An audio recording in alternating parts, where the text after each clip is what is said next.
As the city's migrant crisis continues, a group of Staten Island politicians is suing the city and the state, hoping to block a former private school from becoming a migrant shelter. CBS 2's Natalie Duddridge is on Staten Island with the latest. Natalie. A news conference was just held outlining the details of the lawsuit, and we'll get to that in just a moment. But first, I want to give you a sense of the scene here. There are community members behind barricades and an increased police presence. Well, this after several protests this past week, including last night, where we saw hundreds of people. Now, at moments, there was some tension. It's not clear if it was between counter-protesters. Officials say at least 2 people were arrested. As a result, today, police set up multiple checkpoints, which community members here say they are frustrated by. They say they can't freely walk up and down their own block.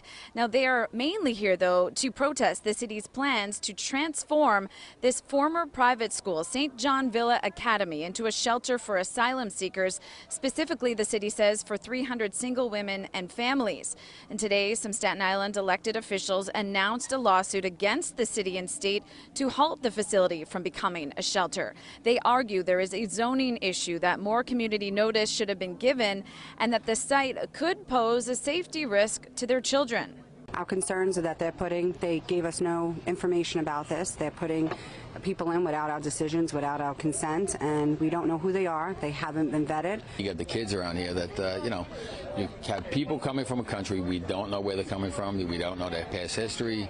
We reached out to the city and state and are still awaiting a response. According to city stats, in the last year, more than 100,000 asylum seekers have arrived in New York City.